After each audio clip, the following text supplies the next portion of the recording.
y muy buenas tardes a todos.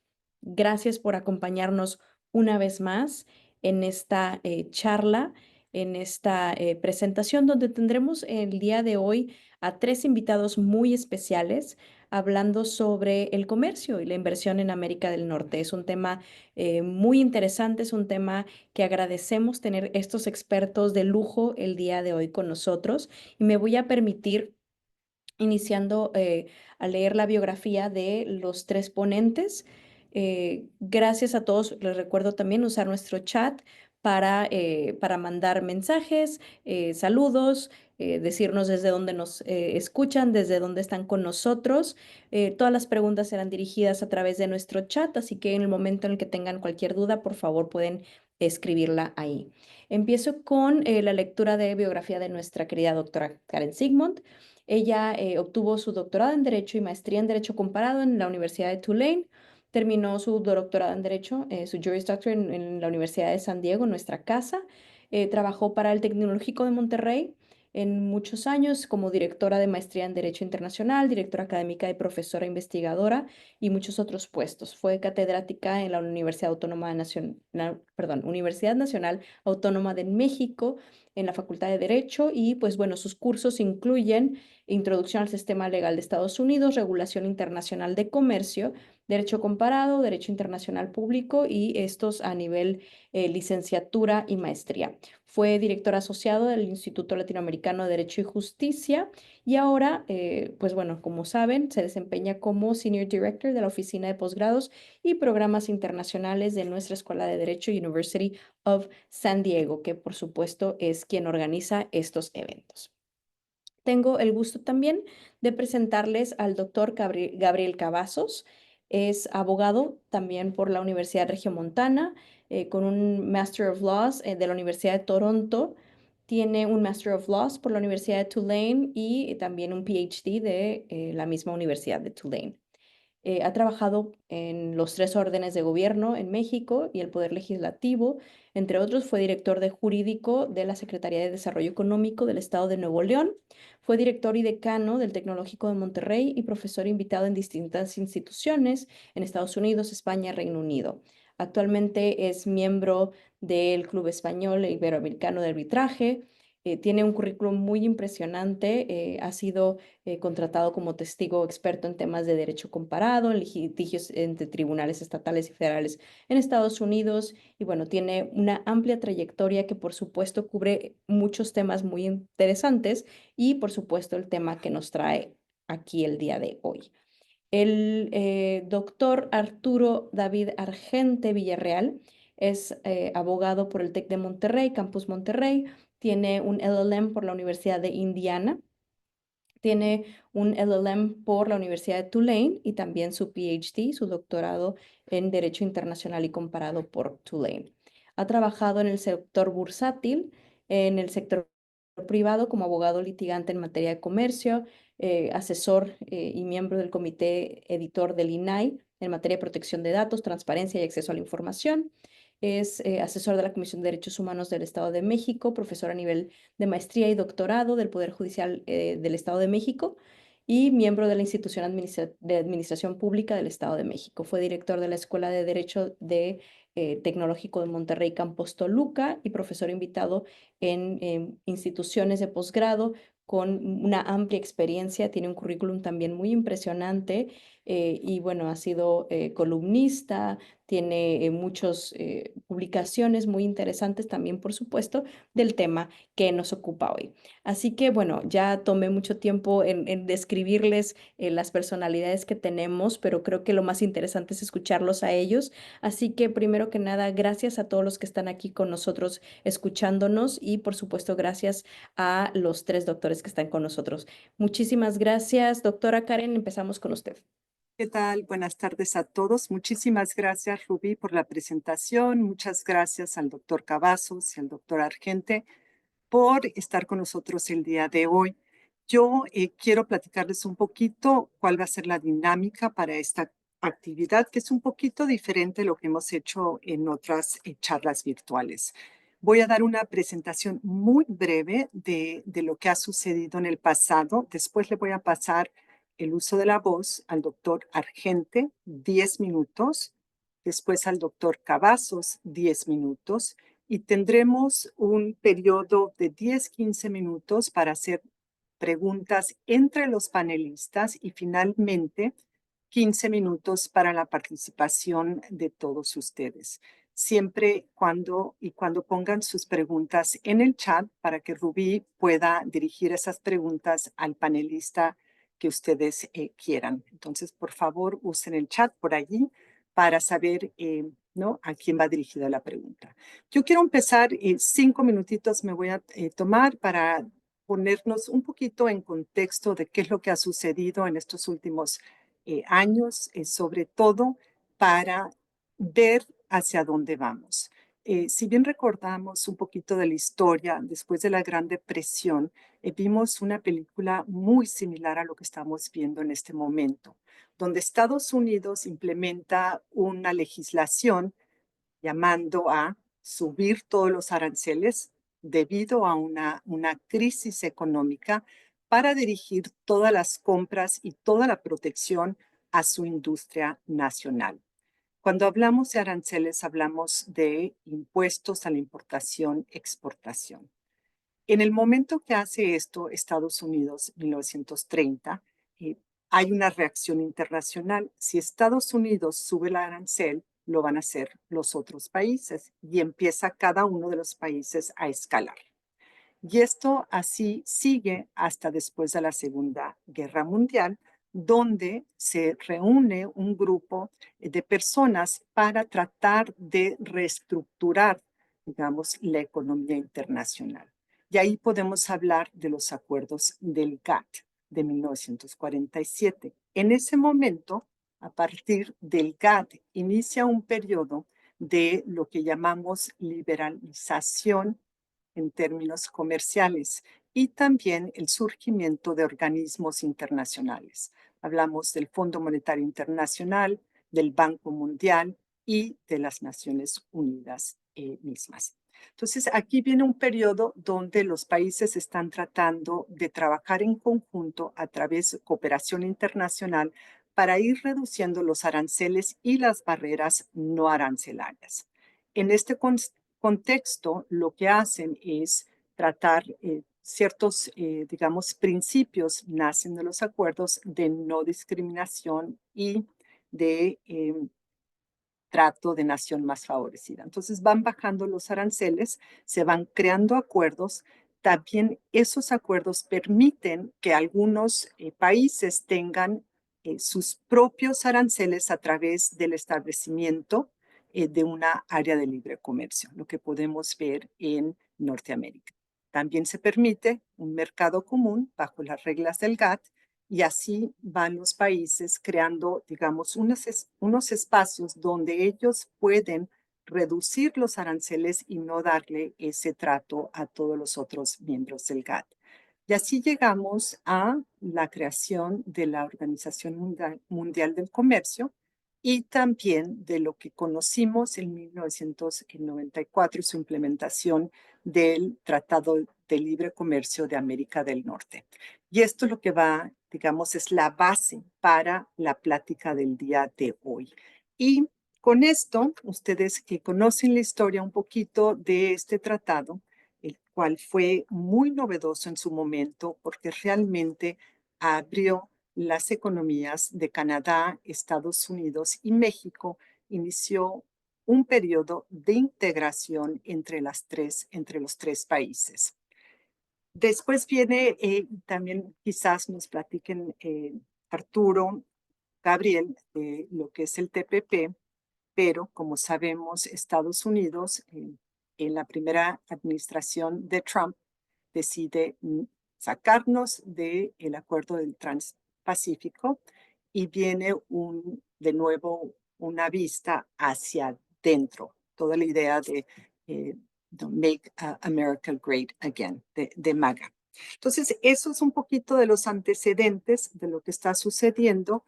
Viene un acuerdo, el TEMEC, que nos lleva a una integración mayor, pero yo nada más lo voy a dejar ahí porque le voy a pasar el uso de la voz a Arturo para ver qué es lo que está pasando, porque parece que todo iba en un sentido de ir reduciendo los aranceles, la relación entre México, Estados Unidos y Canadá. En este sentido, en cuestiones de comercio e inversión, parecía que iba bien. Y llega una nueva administración y empieza todo esto que hemos visto en los últimos, bueno, del 20 de enero para acá, pero le voy a pasar el uso de la voz al doctor Argente, 10 minutos para que nos comente cómo ve la situación en Norteamérica en este momento. Adelante, Arturo. Gracias, Karen. Primero agradecerte la invitación.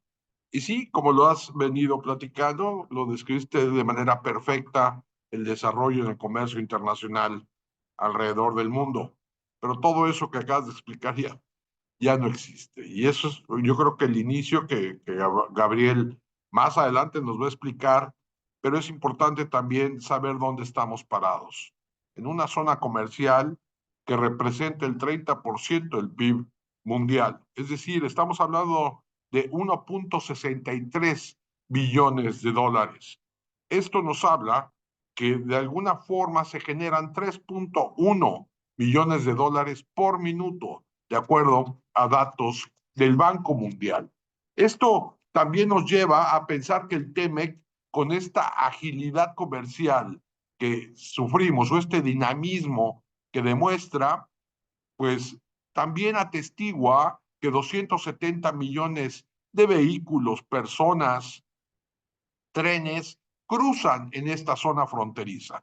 Yo les quiero dar estos datos para que ustedes tengan idea del tamaño de reto del cual estamos hablando. Es importante también entender que México, pues, intercambia en esta zona comercial, ¿sí? De una manera tan activa que puede representar, nada más para que tengan una idea, con Argentina y Colombia, lo que México hace en un minuto, puede representar con Colombia o con Argentina o Colombia 22 años o 55, más o menos para que tengan una idea. Es decir, lo que nosotros comercializamos con Argentina o Colombia representa 22 horas o 55 horas respectivamente. Es decir, es un intercambio comercial muy constante, muy ágil. ¿Qué representa esto? Ahora vamos a manifestarlo en la generación de empleos. En la generación de empleos se generan 13 millones de empleos. 9 millones de esos empleos son para los mexicanos. Eso representa el 15% nada más de la población económicamente activa en nuestro país.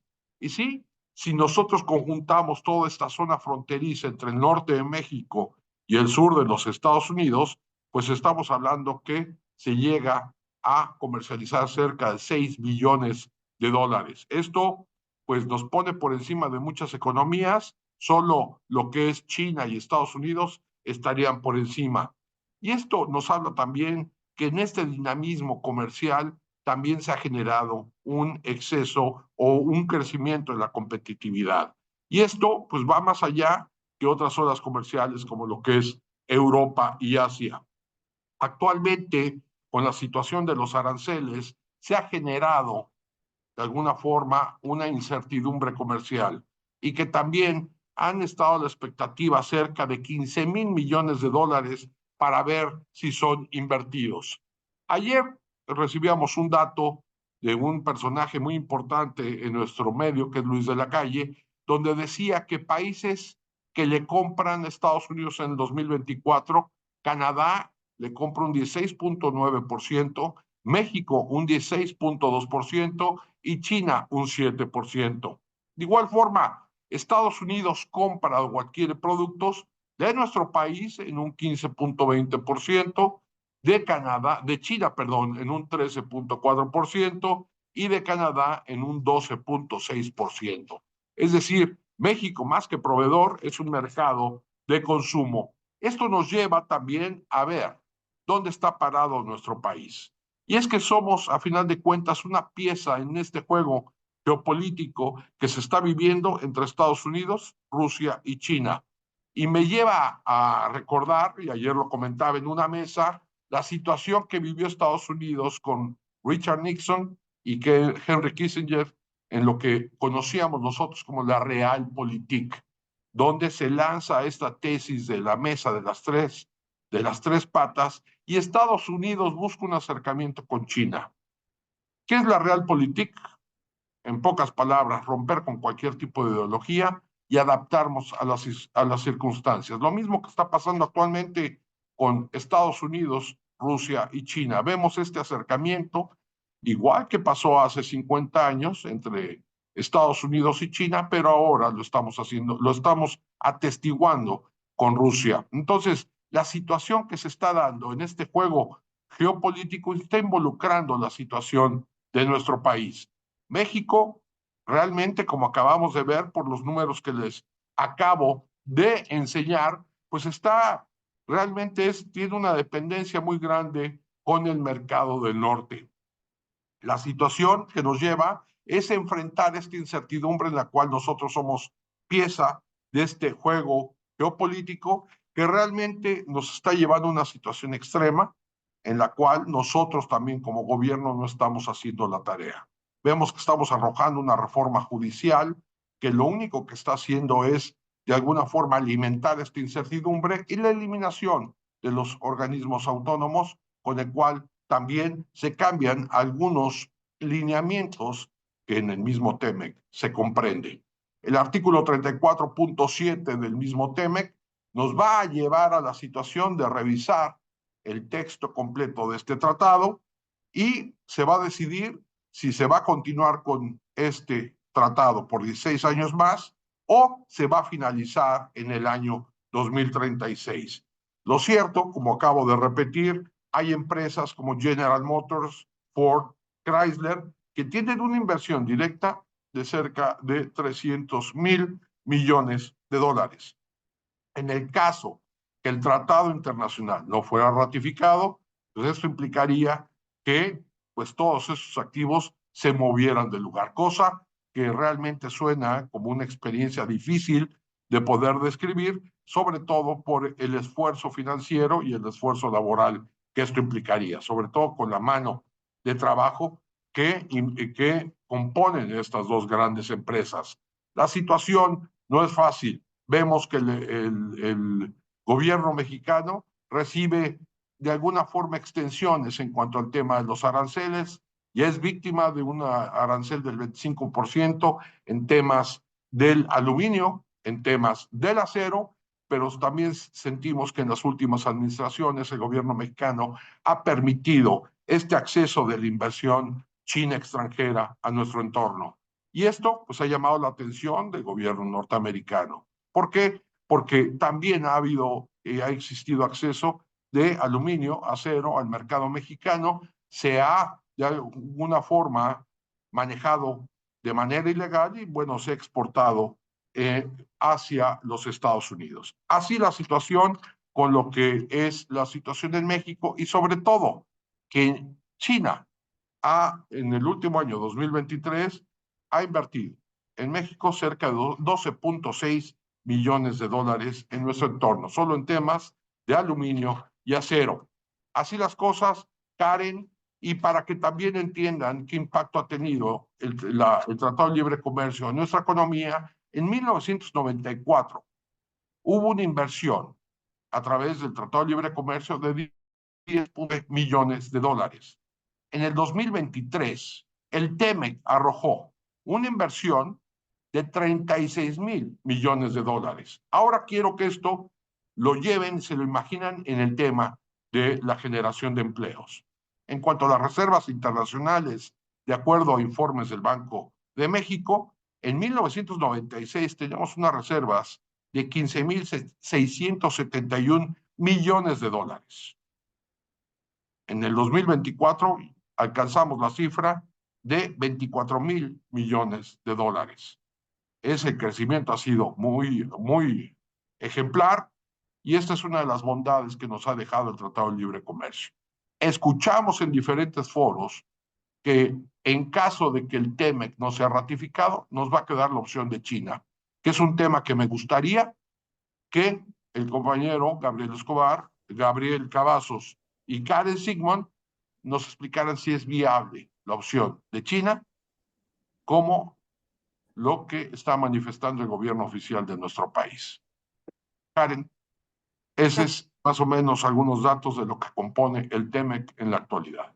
Muchísimas gracias, Arturo. Vamos a seguir 10 minutos con Gabriel. Doctor Cavazos, adelante. Muchas gracias. Pues primero que nada, es un gusto y un placer estar aquí. Tengo que decir que no siempre se tiene la oportunidad de participar en una conferencia en donde estás con amigos queridos. Entonces, muchas gracias por la invitación, Karen. Y aunque no estemos físicamente en San Diego, que ya nos tocará estar allá, pues es un placer estar virtualmente con ustedes y participar en esta serie de conferencias tan importante. A mí me gustaría seguir un poco con la línea argumentativa que comenzó Karen y enfatizar algunas cosas que ya ha mencionado Arturo. Primero que nada, diría que mi postulado inicial es que en este momento es imposible continuar con la regulación que tenemos actualmente del comercio internacional, tal y como la conocemos en este momento, ante un cambio de paradigma tan severo, tan importante como el que está sucediendo en este momento. Es decir, tú, Karen, dibujaste muy bien el ambiente que existía en la época de la recesión, el tipo de leyes que se emitieron en esa época en Estados Unidos, el Tariff Act de 1930. Dibujaste también muy bien el panorama de lo que eso significó para Estados Unidos y para otros países en ese momento, pros y contras al final del día, pero que al final de la Segunda Guerra Mundial pues se identificó justamente como una de las causas por las cuales había estallado la guerra. O sea, una parte de la causa económica tenía que ver con un ambiente de proteccionismo económico. Ahora, hay que decir una cosa importante. Hay que decir una cosa importante, que es que el proteccionismo para muchos países pues funcionó. A veces se nos olvida que México fue un país bastante proteccionista, particularmente durante todo el periodo que los historiadores de la economía conocen como el periodo del desarrollo estabilizador. Esas épocas entre la presidencia de, pues yo diría que desde Ruiz Cortines, pero particularmente de Adolfo Mateos, hasta Gustavo Díaz Ordaz, y que se rompe en la presidencia de Luis Echeverría. Nosotros tuvimos una época de un nivel de crecimiento económico pues bastante importante. Y ese crecimiento económico estaba justamente basado en un régimen de sustitución de importaciones que siguió adelante todavía hasta los años 80, justamente. México entra o se incorpora al GATT en 1986 y es hasta entonces que empieza más o menos a cambiar ese paradigma de proteccionismo, de un régimen de sustitución de importaciones, y se abre toda esta etapa de libre comercio, o de lo que llamamos en este momento libre comercio. Yo creo que pues gente que aquí veo pura gente joven, pero ya gente de mi edad, pues puede recordar cómo en aquellos años incluso la propaganda en México era: lo que está hecho en México está bien hecho. Había, por ejemplo, una política que se reflejaba en una ley que era una ley para la regulación de la inversión extranjera y la promoción de la inversión nacional, algo así se llamaba. Entonces eso reflejaba claramente que el paradigma imperante era un paradigma justamente proteccionista.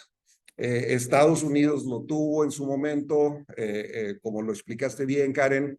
Japón lo tuvo en su momento, incluso en épocas posteriores a la Segunda Guerra Mundial, en donde tuvo parte de su desarrollo económico también basado en el proteccionismo.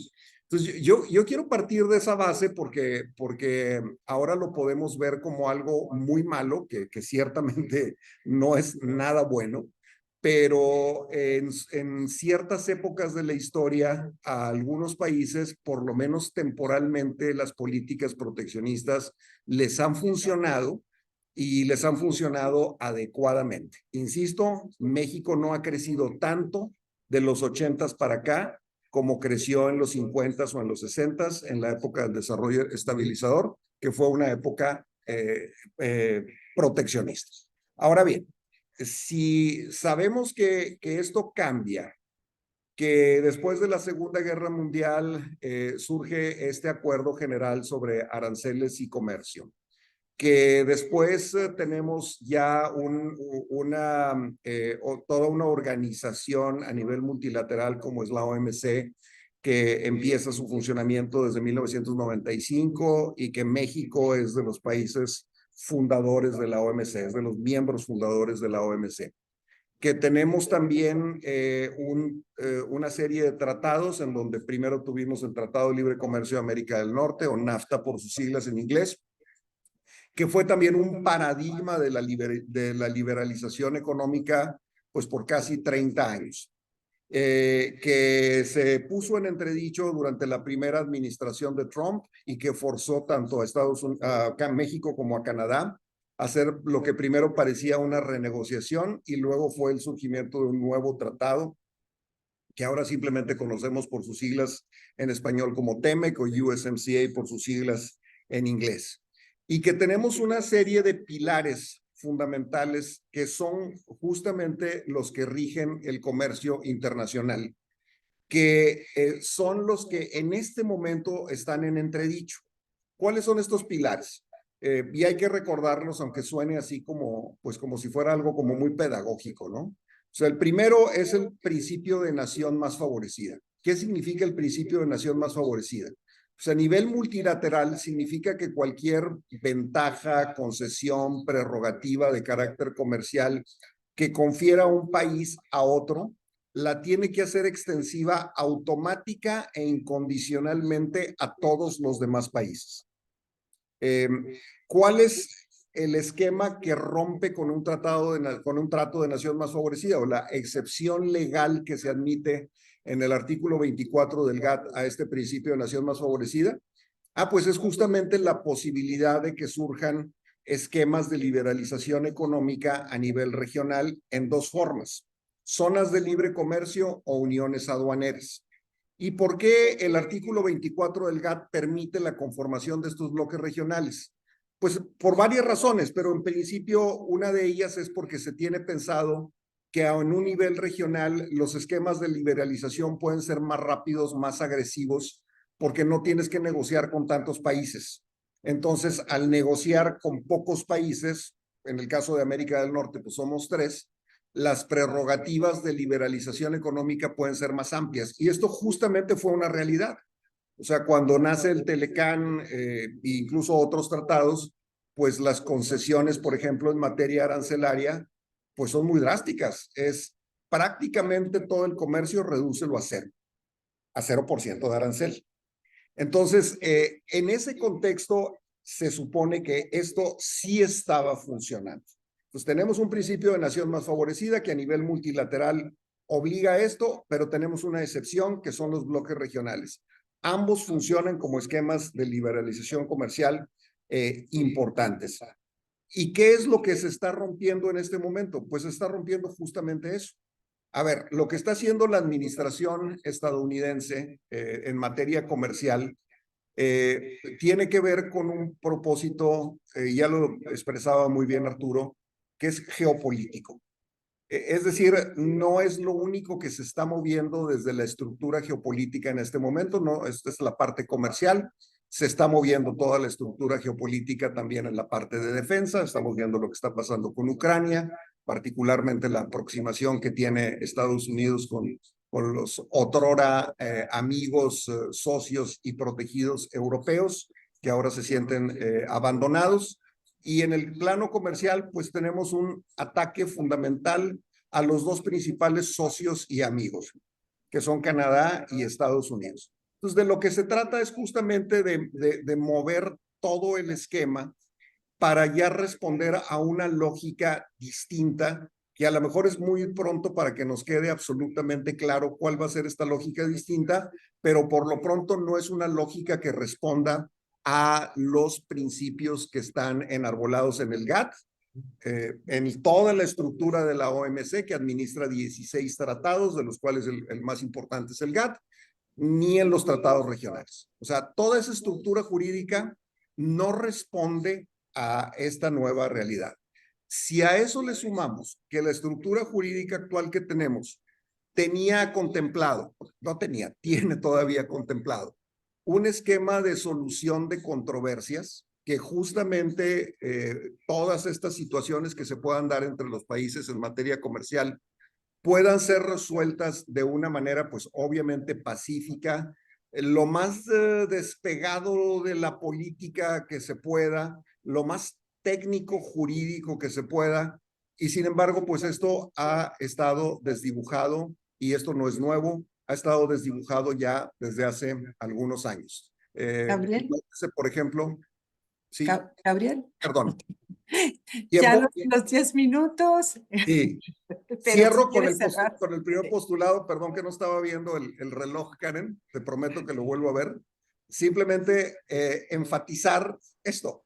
La realidad jurídica no corresponde a lo que está pasando en este momento y va a ser difícil enmendar esa realidad jurídica, y si quieren de eso podemos hablar. Perdón por haberme extendido, querida Karen. Muchísimas gracias. Ahora seguimos a la siguiente etapa, que son las preguntas entre los panelistas. Arturo, ¿alguna pregunta que quieras plantearle a Gabriel o a mí? O igual, Gabriel, por favor, tenemos como unos 10 minutitos para hacer esto y después abrimos a las preguntas del público. Saludos a todos mis alumnos que estoy viendo por ahí. Qué gusto. Gabriel, Arturo no se escucha. Arturo, creo que no tiene el micrófono cerrado o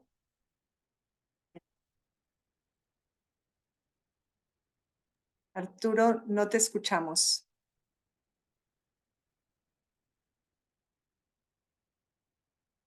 Gabriel, ¿alguna pregunta que quisieras plantear? Arturo, no sé, Rubí, si le podemos mandar un mensaje por chat. Le mando mensajitos. Adelante, Gabriel. ¿Alguna pregunta que quisieras plantear?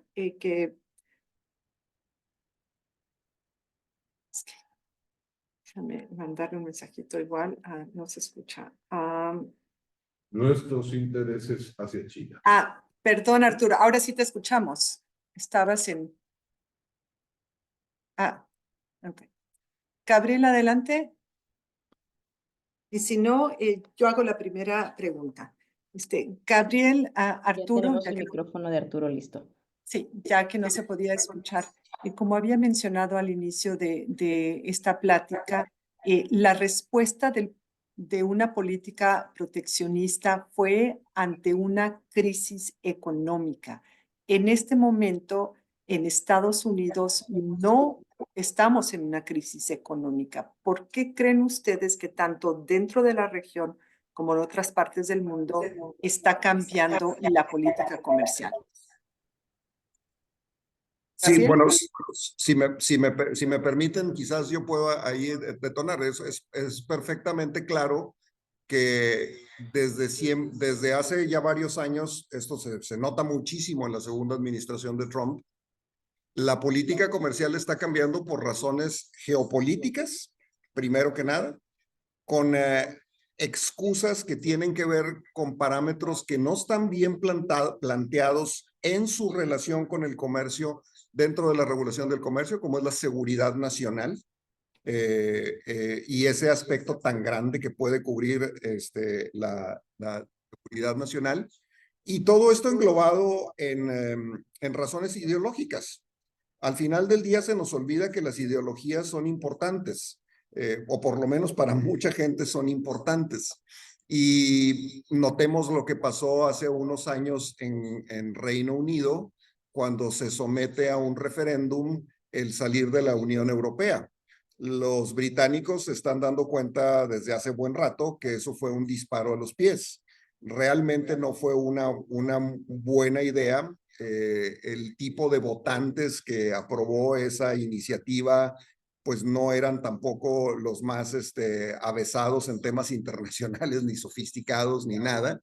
Y tan es así que ahora el Reino Unido incluso está volteando al acuerdo transpacífico. No sé si ustedes saben eso, ¿no? El Reino Unido ha pedido su adhesión al acuerdo transpacífico. ¿Por qué? Porque siempre se están buscando esquemas comerciales de liberalización que permitan una operación muchísimo más clara. Entonces, la respuesta tiene que ver con factores geopolíticos, con factores de política interna y aspectos que son, al final del día, meramente ideológicos. Tienes toda la razón del mundo, no es por razones económicas. Ahora, hay muchos sectores que han permanecido en el proteccionismo por muchos años por este tipo de razones. La agricultura quizás sea uno de los ejemplos más claros. En muchos países del mundo la agricultura está súper protegida. La Unión Europea ha sido súper proteccionista en materia agrícola y te dicen, ¿por qué protejo a la agricultura? Ah, pues por razones culturales. A mí me gusta preservar la cultura agrícola europea, por razones que tienen que ver con políticas de apoyo a los productores del campo, en donde el productor del campo más ineficiente al final del día tiene que ganar o tiene que tener una remuneración económica adecuada, etcétera, etcétera. Al final del día es una razón de, como dicen, the public choice, ¿no? Pero es proteccionista. Hay países que en materia agrícola no son proteccionistas y son hiper exitosos. Nueva Zelanda quizás sea el ejemplo más claro. Incluso Argentina no es nada proteccionista, y no hablo del actual régimen, hablo por años en materia agrícola, y le va bastante bien. Entonces, el factor es político eminentemente, Karen. Gracias, Se está utilizando muchísimas el comercio gracias. como un arma política.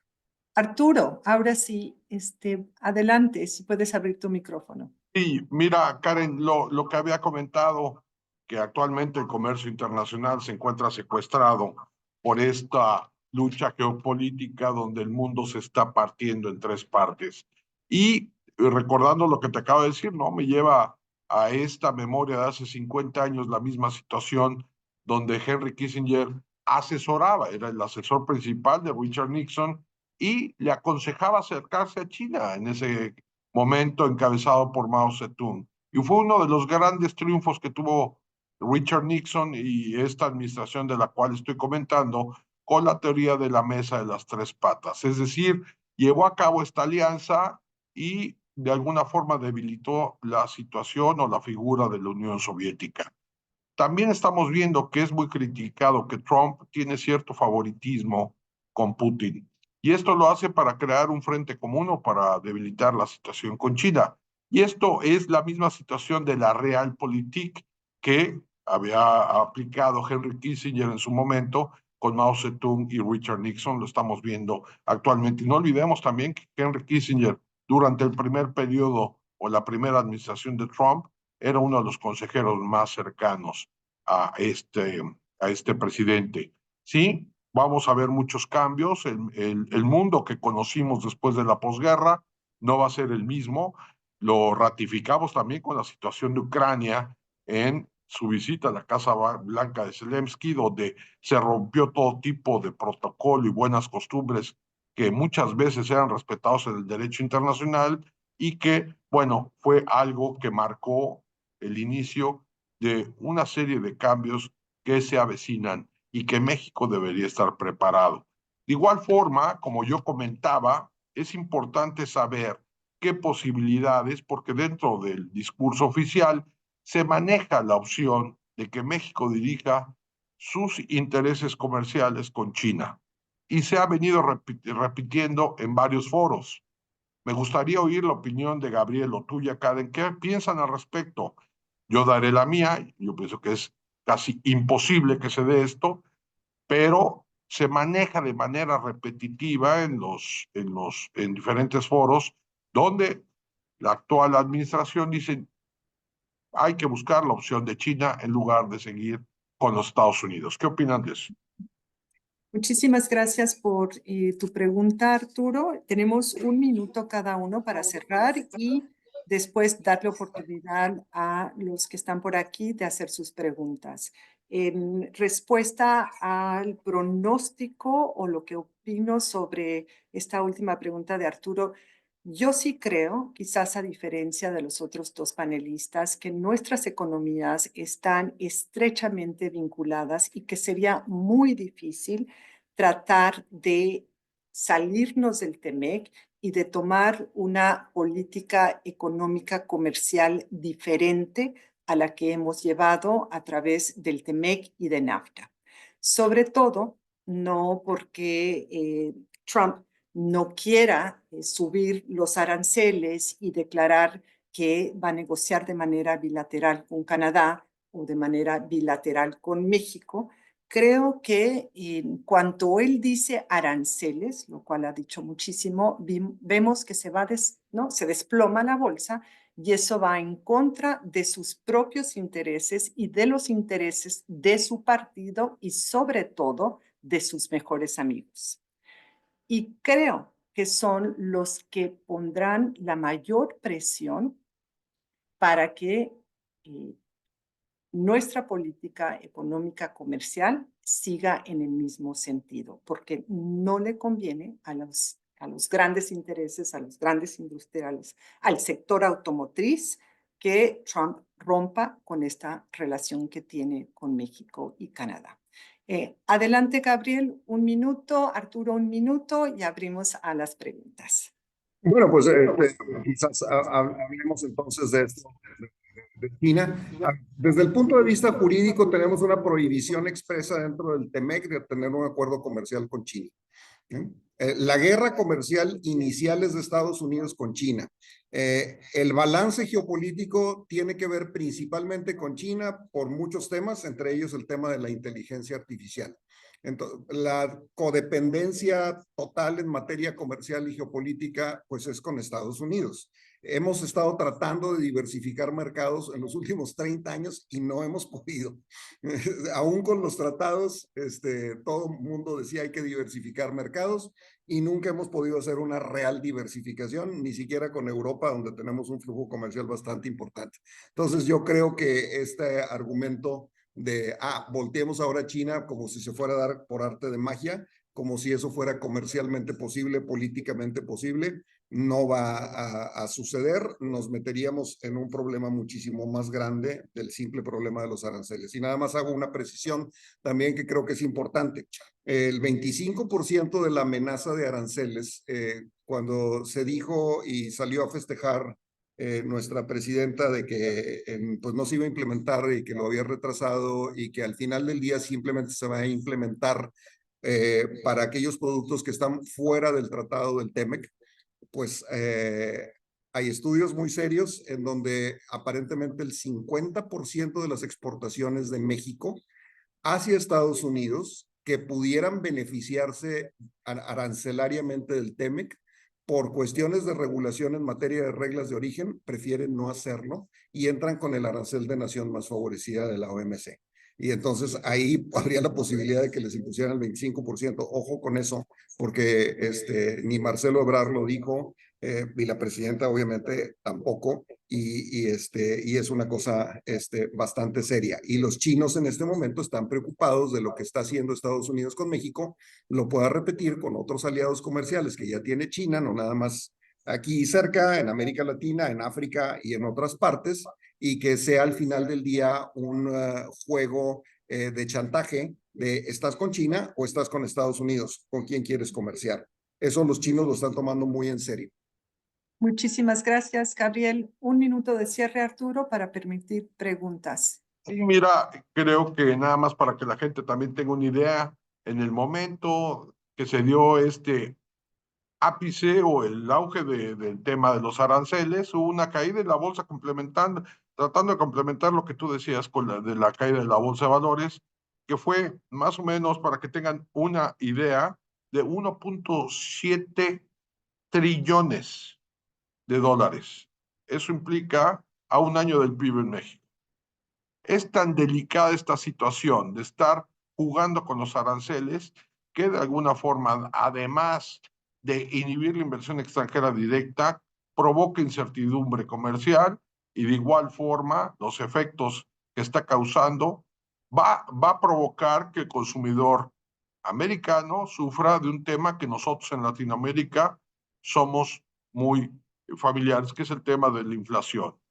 Al momento de haber escasez, lo estamos viendo con el huevo en Estados Unidos, va a provocar esta alza en los precios y va a empezar a causar molestia dentro de la economía interna de los Estados Unidos. Y es importante ya para concluir que el sector empresarial trate de fortalecer todo lo que es el aspecto de diversificar los mercados, buscar otros mercados como lo que es Asia, la Unión Europea, tratar de optimizar las cadenas de suministro, invertir en tecnología, porque estos llamados de atención yo creo que no van a ser de corto plazo, van a ser de largo plazo y tienen que poner atención a las señales que está mandando el mercado, porque si no atendemos esto, las consecuencias pueden ser muy graves. Que de acá. Muchísimas gracias. Adelante, Rubí. Si hay preguntas, por favor. Perfecto, muchas gracias. Tenemos aquí la primera pregunta por nuestro querido alumno Luis. Gracias por hacer la pregunta. Dice, quisiera preguntar a los doctores qué efectos o riesgos perciben sobre la integración económica que ha logrado la región Canadá, Estados Unidos y México y qué impulso favorable podría tener en la industria privada sobre las decisiones que se tomen al momento de renegociar el tratado. Gabriela, adelante. Sí. Bueno, Arturo. Gabriel. si entendí bien, sería, bueno, el efecto inmediato es un efecto sumamente negativo.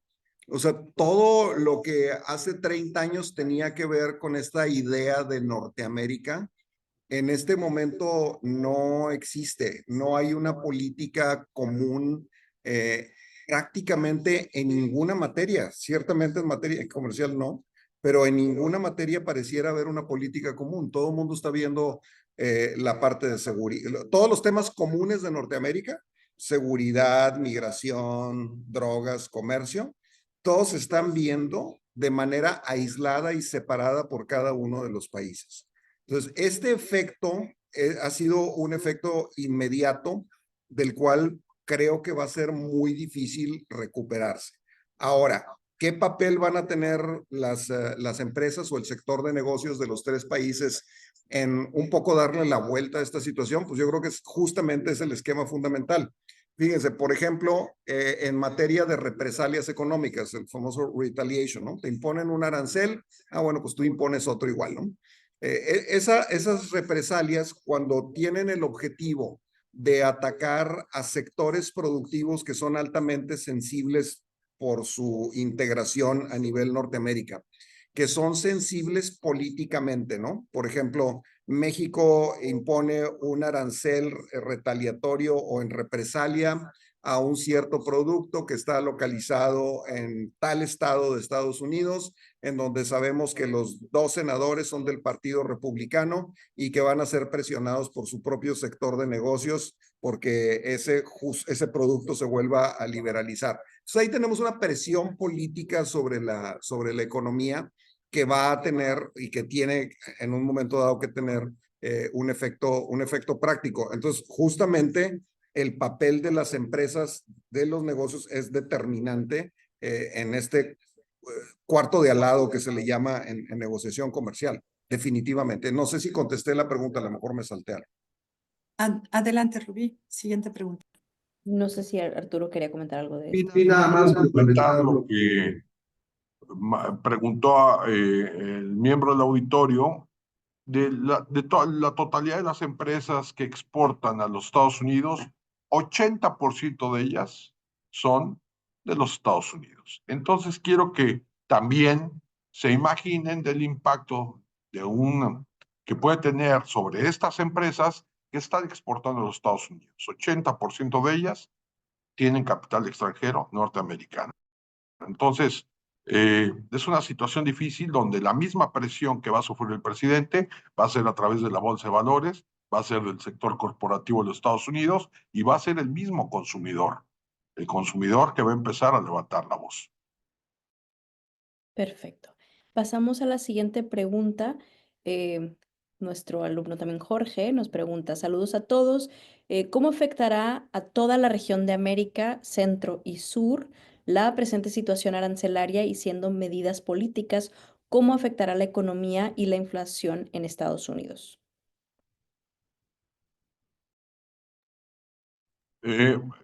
Como te repito, el arancel es una herramienta, un instrumento de guerra para esta situación geopolítica que estamos enfrentando. Y sí, va a provocar de alguna forma incertidumbre y que va a afectar esta incertidumbre en la inversión extranjera directa. Hace algunos días nos enteramos que Samsung pues tenía planeado invertir en nuestro país y ahorita lo tiene en una situación de stand-by hasta no ver cómo se va a resolver todo esto. También se puede plantear que se puede adelantar la negociación del TEMEC.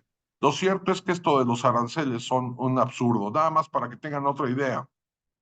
Si llegara a colapsar todo este tratado internacional, toda la agroindustria mexicana pues sufriría una gran pérdida y Estados Unidos depende del 40% del ingreso de estos productos de campo vienen de México. Entonces se generaría una situación muy grave donde realmente lo más importante para el elector en Estados Unidos, ¿cuál es? Bueno, su bolsillo. Y ahorita la situación, la postura que está adoptando Donald Trump es destruir todo, parece que quiere destruir todo para empezar de cero y construir todo desde un inicio. Pero, como te repito, hay que formalizar ciertas posturas racionales. Esto es un absurdo, esto del arancel. También está perdiendo su impulso y tiene amagado a sus dos socios comerciales con esta guerra arancelaria, donde está consiguiendo también que el tema de seguridad, como le dijo Gabriel, se vea afectado, donde estos laboratorios de fentanilo que en la pasada administración fueron negados, pues se estén eliminando y que salga toda esta situación a la luz. Entonces es un tema de seguridad, es un tema de migración y que de alguna forma no tiene nada que ver con el tema comercial y que van a tener un efecto nocivo en lo que es la economía de los Estados Unidos y ya hablemos de lo que puede pasar en nuestro país. Perfecto. Continúo con la siguiente pregunta de también nuestra alumna María Ruiz Valdespino. Ella dice que comentó el doctor Argente en ver cómo empezar a diversificar los mercados. Quiero saber cuáles serían las consecuencias de que México se fortalezca en negociaciones con China y por qué no se hizo antes. ¿Se podría hacer evitando estos problemas de los aranceles desde antes? Porque se ve que es algo político. Nomás me gustaría enfatizar, a reserva de lo que diga Arturo, a ver, hay una parte de la negociación del TEMEC fue México no negocia, es un acuerdo de libre comercio con China.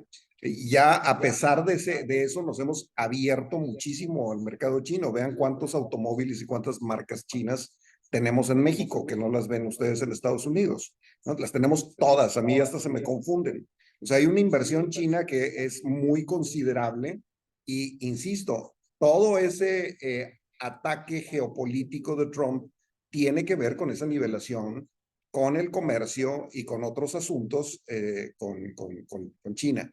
Entonces, no es fácil esa diversificación, ni menos si esa diversificación simplemente va a consistir, como decía Arturo, en voltear la cabeza hacia China, como si fuera tan fácil. Ni política ni comercialmente es tan fácil. Ahora, déjame darte un dato. China ha llevado a cabo una inversión de 12.6 mil millones de dólares en México solo en el 2023.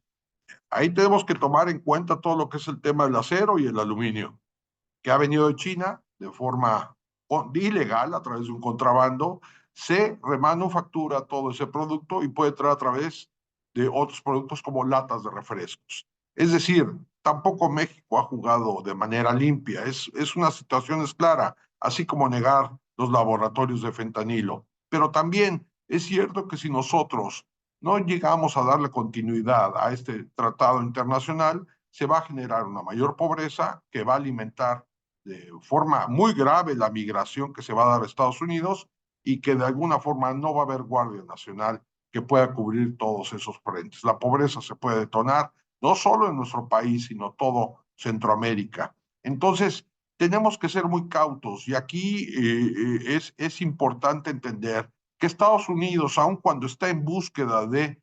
reindustrializar su planta trabajadora o todo el aspecto corporativo dentro de su país, no cuenta con la suficiente mano de obra para satisfacer toda esa demanda. Y es importante saberlo, por eso México es una pieza importante en todo lo que es este proceso de comercio internacional o en esta segmentación comercial en la cual México es una pieza muy importante para satisfacer toda la demanda que nace de Estados Unidos. Sí, hay la idea de poder empezar de cero. Trump parece ser que es un romántico del pasado, pero no cuenta con toda la fuerza laboral, la mano de obra, que en México sí la hay. Eso es todo. Perfecto. Por cuestiones de tiempo me permito leer la última pregunta de Edgar Gómez. Dice, atendiendo que existe un gran vacío jurídico en medio de esta alza de aranceles y que los más perjudicados pueden ser los mercados agrícolas, ¿puede verse a futuro una integración jurídica del continente americano en cuanto a las reformas agrícolas? Difícil de prever, pero no, de todo el continente pues ya no ha sucedido ni en materia agrícola ni en otras materias. Todavía hace 15 o 20 años, cuando Karen, Arturo y yo estudiábamos juntos, se hablaba de una idea del ALCA, ¿no? De un acuerdo de libre comercio de las Américas. Y de hecho esa fue una propuesta paradójicamente, ¿saben de quién? De los republicanos, ¿no? De George Bush en esa época, que hablaba de Alaska hasta la Patagonia, que tengamos una zona de libre comercio de Alaska hasta la Patagonia. Eso era el sueño que por distintas razones no se ha podido lograr. ¿Cuáles son esas razones? Pues una muy importante, y no me voy a alargar en otras, pues es las diferencias de visiones políticas y geopolíticas en distintos países del mundo. ¿Qué tiene que ver en este momento una visión como la de Milei en Argentina en cualquier tema con la de Petro en Colombia o Sheinbaum acá en México o hasta hace unos días Trudeau en Canadá? Han sido visiones muy diferentes y realidades económicas muy diferentes. Entonces mi respuesta corta es, lo veo muy poco factible en el sector agrícola y en cualquier otro, desafortunadamente. Perfecto. Implementando lo que decía Gabriel, no es prioridad. Ahorita el tema que interesa al dueño de la pelota es el tema de seguridad, donde el fentanilo ha cobrado cerca de 100,000 vidas. Es la prioridad que tiene ahorita Estados Unidos. China es la otra prioridad, el proceso de reindustrializar su mercado interno y que de alguna forma detener la migración también. Son yo creo que los 4 pilares que busca Trump y bueno, ya veremos cómo se van a desarrollar los hechos. Lo cierto es que sí, el TEMEC, desde mi punto de vista personal, debe de continuar por todos los números y los datos. Los números son fríos. Estamos muy ligados con el mercado norteamericano. Tal vez se vaya a transformar el contenido del TEMEC, tal vez se vaya a escindir y Canadá decida por tomar otro rumbo, no lo sabemos. Todo es incertidumbre, todo esto inhibe la inversión extranjera directa, pero sí la recomendación es que el sector corporativo empiece a crear una estrategia para poder, como ya mencioné anteriormente, diversificar mercados y sobre todo optimizar las cadenas de suministro en inversión de tecnología. No esperar a que esto se resuelva y que sea muy tarde para poder reaccionar ante una situación que parece inminente. Y nada más una cosa de medio minuto. Yo creo que todos los países, obviamente México, pues ahora nos toca voltear al mercado interno. La situación nos está obligando también a justamente voltear al mercado interno y ciertamente pues el panorama tampoco es muy halagüeño. Hace falta unas políticas públicas industriales muy importantes en nuestro país. Podemos seguir platicando toda la tarde, pero se nos ha acabado el tiempo. Rubí, no sé si tengas algunas palabras de cierre. Yo nada más quiero agradecer a mis amigos Gabriel y Arturo por regalarnos su tiempo esta tarde. Rubí. Claro que sí, pues muchas gracias también a los que nos regalan el tiempo escuchándonos. Es un placer traer este tipo de temas a discusión. Les recuerdo que nuestra próxima charla sería el 25 de este mes, el próximo martes, donde vamos a hablar acerca del delito de trata de personas. Vamos a tener esta charla con una fiscal de aquí del condado de San Diego. Así que les invitamos, si no están inscritos en esa charla aún, que se inscriban, nos envíen un correo electrónico para poder enviarles la liga para esa conferencia. Un placer, muchas gracias, doctora Karen, doctor Gabriel y doctor Arturo. Ha sido un gusto escucharlos en esta tarde. Gracias a toda la audiencia que nos escucha como siempre. Recuerden que tenemos muy poquito tiempo ya para que se inscriban en los programas de maestría. Estamos ya a un mes de cerrar inscripciones, así que quien esté interesado, con mucho gusto, les puedo enviar más información acerca de nuestros programas. Tenemos muchos cursos en el verano que espero no se pierdan aquí en la Universidad de San Diego o en nuestro campus en Madrid. Gracias a todos, gusto en saludarlos, un placer.